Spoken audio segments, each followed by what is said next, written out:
नमस्कार, आप सभी का स्वागत है लीगल लॉ में। मैं आदित्य राज। भारत के सर्वोच्च न्यायालय यानी सुप्रीम कोर्ट में एक हैरान करने वाला मामला सामने आया है, जिसमें एक याचिकाकर्ता ने एक नकली प्रतिवादी के सहारे कोर्ट में अपने पक्ष में आदेश हासिल कर लिया। इतना ही नहीं, इस मामले में वकालतनामा के नाम पर भी बड़ा खेल किया गया है।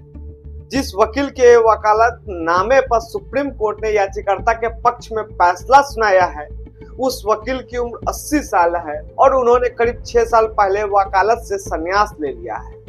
इसकी जानकारी पर जब असली प्रतिवादी सामने आया तो अदालत की सच्चाई का पता चला है, जिसके बाद सुप्रीम कोर्ट ने पूरे मामले के जांच के आदेश दे दिए। दरअसल यह मामला बिहार के मुजफ्फरपुर जिले से जुड़ा एक भूमि के विवाद का है। इस मामले में याचिकाकर्ता मुजफ्फरपुर ट्रायल कोर्ट और पटना हाई कोर्ट में मुकदमा हार चुका था।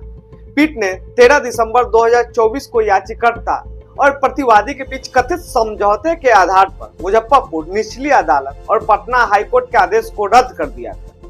बाद में पता चला कि कथित प्रतिवादी एक धोखेबाज था और असली प्रतिवादी हरीश जायसवाल को सुनवाई के बारे में कोई जानकारी ही नहीं थी। दरअसल जायसवाल बिहार के मुजफ्फरपुर के निवासी हैं।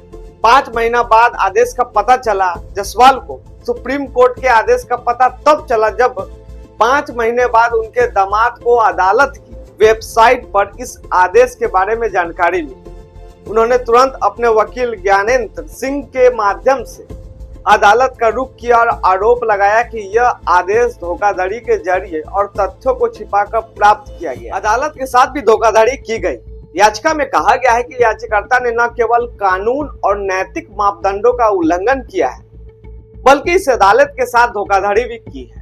और यदि इस त्रुटि को ठीक नहीं किया गया तो ऐसे दुर्भाग्यपूर्ण वादियों को अपने धोखाधड़ी जारी रखने के लिए प्रोत्साहन मिलते रहेगा। असली प्रतिवादी ने कभी समझौता नहीं किया है।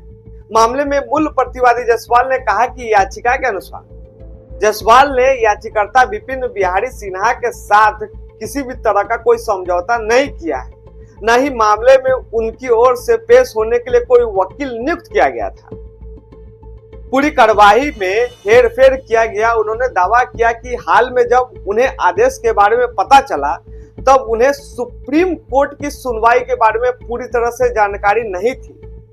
याचिका में कहा गया कि पूरी कार्रवाई में हेरफेर किया गया है ताकि ये सुनिश्चित किया जा सके कि याचिकाकर्ता को पूरी तरह से अनभिज्ञ रखा जाए, जिससे उसे सुनवाई के अपने मौलिक अधिकार से वंचित किया जा सके। इस पूरे मामले में ट्विस्ट पर ट्विस्ट ही है। यह भी सामने आया है कि जिस वकील ने कथित नकली प्रतिवादी का प्रतिनिधित्व किया है, वह अब वकालत नहीं कर रहा है और उन्हें मामले की कोई जानकारी नहीं है। इस वकील जेएम खन्ना की उम्र 80 साल है। उन्होंने खुद को मामले से अनभिज्ञता बताया है।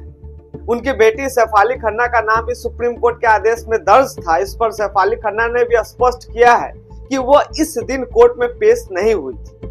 इसके अलावा सुप्रीम कोर्ट के आदेश में उन 4 वकीलों के नाम भी दर्ज हैं जिन्होंने कथित तौर पर नकली प्रतिवादी की पेशी कराई थी।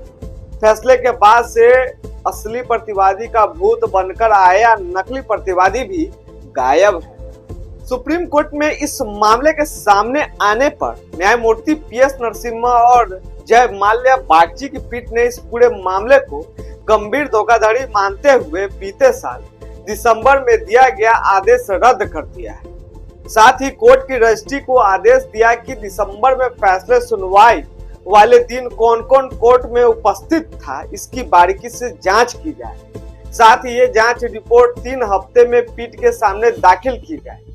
इस दौरान अदालत ने ये चेतावनी भी दी है कि यदि जरूरत पड़े तो इस मामले में आरोपी के खिलाफ एफआईआर का आदेश भी दिया जाए। हमारा खबर यही समाप्त होता है। फिर भी किसी तरह की कोई शिकायत, कोई समस्या हो तो आप कमेंट कर सकते हैं। जवाब देने की पुरजोर कोशिश की जाएगी। तब तक के लिए बहुत बहुत धन्यवाद।